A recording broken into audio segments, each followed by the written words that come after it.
Hi hello नमस्कार. तुम्हा सर्वांचं माझ्या ब्लॉगिंग चॅनलमध्ये मनःपूर्वक स्वागत आहे. खूप दिवसाची माझी इच्छा होती की हेअर कटिंग करायची आणि हेअर कलर करायचा परमनंटवाला. छान अशा सलूनमध्ये जाऊन, जिथे की ना रील्स देखील ना काढले जाते अशा सलूनमध्ये जाऊन. तर ही इच्छा माझी आज पूर्ण होत आहे. अचानकच मी अशीच माझ्या भावाला विचारलेली, 2 दिवस झालं विचारलेली की हो रे, की पुण्यामध्ये ना हेअर कटिंग करणारं छान असं ना सलून कुठे आहे, जेणेकरून ना माझी छान अशी हेअर कटिंग देखील होईल आणि हेअर कलर देखील करायचं आहे मला. तर तो बोलला की पुण्यामध्ये माझा मित्र आहे, खूप छान तो हेअर कटिंग आणि कलर वगैरे सगळंच करतो तो, आणि त्याचं सलून आहे स्वतःचा. तर हाच आहे तो मित्र. तर मी आणि माझी बहीण आम्ही दोघे आलो होते इथे हेअर कटिंगला. तर माझ्या बहिणीला निघायचं होतं नगरला. तर ती ना अगोदरच हेअर कटिंग वगैरे करून घेतली आणि त्यानंतर ती निघाली. म्हणजे भाऊ माझा सोडून आला घरी तिला, आणि त्यानंतर मग माझी नंबर आला. तर 1:30 वाजता आम्ही आलेलो इथे, आणि तिचं अर्धा पाऊण तासामध्ये सगळं झालं.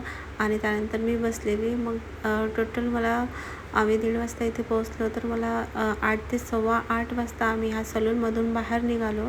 Hair colour, hair wash, hair cutting वगैरे ह्या सगळ्या गोष्टींना माझा खूप 5 ते 6 तासाचा वेळ गेला. आणि एवढ्या ह्याच्यात मला बसून बसून ना इतकी झोप येत होती ना, खूप जास्त झोप येत होती. पण फायनल रिझल्ट जो आहे ना, खूप छान सॅटिस्फॅक्शन भेटलं फायनल रिझल्टमध्ये, आणि खूप छान वाटलं. आणि मला ना एवढे हेअर्स जास्त कटिंग करायची सवय नसल्यामुळे ना, आणि जेव्हा माझे हेअर्स कटिंग झाले ना, तेव्हा इतकं हलकं हलकं वाटत होतं, जेणेकरून की माझ्याजवळ माझे हेअर्स आहेत का नाही मला हे समजतही नव्हतं. कारण की हेअर्स जास्त असल्यावर हेअर्स देखील वेट असतो ना, आणि कटिंग केल्यानंतर हे वेट खूप कमी झाला हेअर्सचा.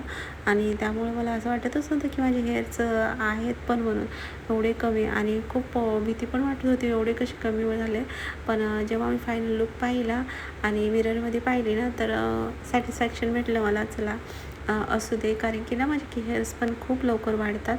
तर त्यामुळं मला एवढं काही टेन्शन असं वाटलं नाही. तर तुम्हाला देखील ना माझी ही हेअर कट ना कशी वाटते मला कमेंट करून नक्की सांगा.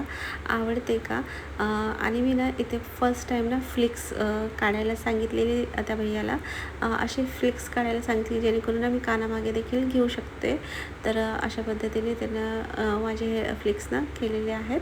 तर मी फर्स्ट टाईम हे केलेलं आहे. तर तुम्हाला हे पण कसं वाटते मला नक्की सांगा.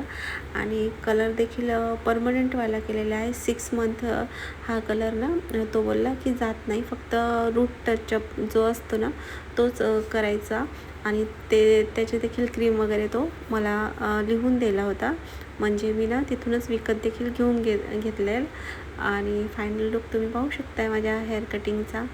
आणि खूप सुंदर वाटत होतं. मला देखील खूप आवडली हे हेअर कट. फर्स्ट टाईमच मी अशी हेअर कट ट्राय केली होती. तर तुम्हाला हा फायनल लुक माझ्या हेअर कटचा कसा वाटतो आहे, आणि हेअर कलर देखील केलेला, तर हे देखील कसं वाटतं आहे मला नक्की सांगा कमेंट करून. आता 6 महिने हेअर कलर करायचं, मला काहीच टेन्शन नाही आहे. फक्त रूट टचअप करायचं आहे. आणि रूट टचअप करण्यासाठी कोणकोणत्या क्रीम पाहिजेत तर ते भैयानी मला लिहून दिल्या, आणि मी लगेचच त्या दुकानातनं, शेजारच्या दुकानामधनं आणून देखील घेतलं. माझ्या भावाने आणून दिले मला, आणि त्या भैयाकडनं विचारलो आम्ही की कसं कसं मिक्स करून हे क्रीम वगैरे लावायचे आहेत. तर फक्त रूट टचअप एका महिन्याला करायचं आहे. फायनली माझं हेअर कलरचं देखील टेन्शन गेलं, आणि हेअर स्टाईलची देखील माझी खूप इच्छा ती पण पूर्ण झाली. बाय.